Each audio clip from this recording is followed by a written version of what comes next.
Bonsoir et bienvenue sur Petite Pensée dans un monde hostile, un monde incertain. Je suis Abdesalam Abou Jedraoui. Si vous prenez cette vidéo pour la première fois, sachez que j'ai déjà mis toute une série de vidéos consacrées à ces grandes causes qui nous font souffrir.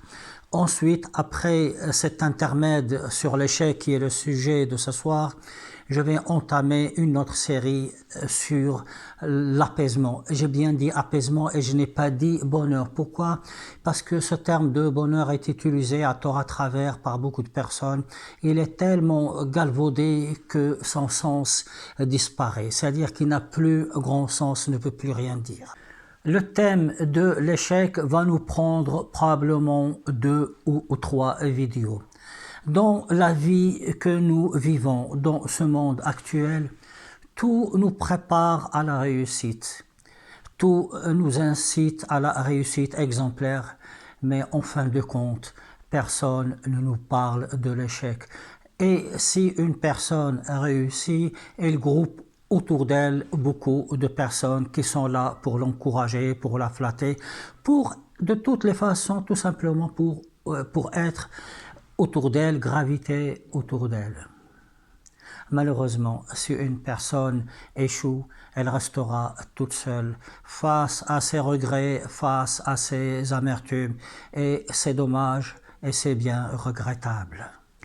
Tout nous incite, il est vrai, à la réussite, et ce, depuis notre enfance. Lorsque nous sommes enfants, notre mère, notre père nous incite à être mieux que les autres enfants, à les dépasser dans la course, lorsque nous courons, dans la bicyclette, etc. Lorsque nous commençons nos études primaires, ça se continue par ce désir de faire de nous les premiers de la classe. Ça continue également au niveau du lycée, puis au niveau des études supérieures. Ça se continue partout. Il y a le culte de la réussite, il y a le culte d'être premier. Je me souviens, il y a très longtemps de cela, je crois que c'était sur la première chaîne, d'une émission qui était sur le sujet de l'entreprise, entreprendre et réussir dans l'entreprise. Je crois que c'était il y a une trentaine d'années, si mes souvenirs sont bons. Dans cette émission, le présentateur, qui était un grand homme d'affaires, présentait des jeunes hommes qui venaient donc avec un projet. Et je me souviens particulièrement d'un jeune homme qui devait avoir vers les 25 ans. Il disait ceci: mon projet est le meilleur parce que je suis le meilleur. Et surtout, il disait, ma devise dans la vie, pour réussir, il faut écraser les autres. Rien que ça. C'est tout ce que vous trouvez à dire, jeune homme. Pour réussir, il faudrait écraser les autres. Mais de quoi est-ce qu'on parle? Quelle est cette moralité où les autres ne comptent pas? Ça veut dire que vous-même, si vous ne réussissez pas, vous serez prêt à être écrasé, à connaître les remords, l'amertume de l'échec. Êtes-vous prêt? Et c'est ça ce qui est regrettable. On fait tellement miroiter le succès de la réussite que personne ne parle à personne du désespoir de l'échec. En fait, c'est un peu la mode depuis quelque temps, peut-être 1 an, 2 ans, de parler de l'échec et d'en faire vraiment une chose grandiose. Ce que je reproche en fait à ces youtubeurs, à ces écrivains, à toutes ces personnes-là, c'est qu'ils nous présentent des exemples qui ne sont pas des exemples d'échecs. Ce sont des exemples de réussite déguisés sous forme d'échecs. Ainsi, dans un livre, on nous présente un célèbre tennisman qui est très connu de nos jours.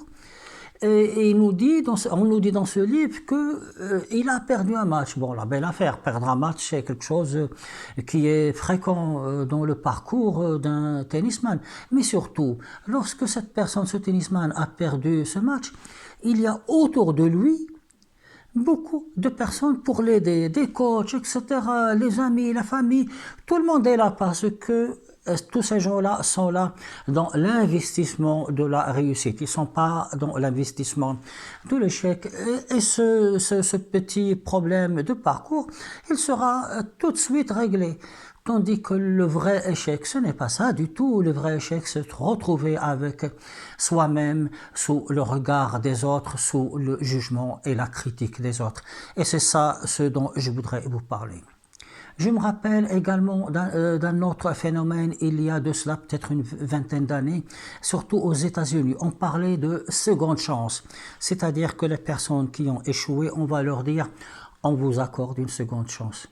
Qu'est-ce que ça veut dire ça? Qui es-tu pour m'accorder à moi ou à toute autre personne une seconde chance? C'est quoi ça qui accorde cette seconde chance? Est-ce que c'est la main invisible? Est-ce que c'est le libéralisme?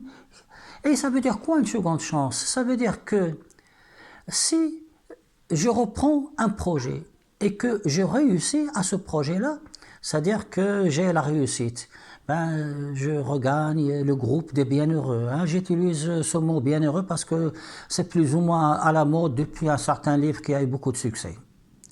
Mais si j'échoue, je suis un canard boiteux. Voyez-vous ça? La personne qui échoue, on va la mettre sous contrôle, sous surveillance. Si elle réussit, c'est très bien. Si elle échoue, alors du balai. Voyez-vous où ça nous mène tout ce problème-là, toute cette vision de la réussite et de l'échec? Ça nous mène à un monde qui devient de plus en plus inhumain. Ce sera le sujet des prochaines vidéos, toutes consacrées à l'échec avant de passer à l'autre série dont j'ai parlé en début de vidéo et qui est les chemins de l'apaisement. Je vous remercie pour votre patience et à bientôt.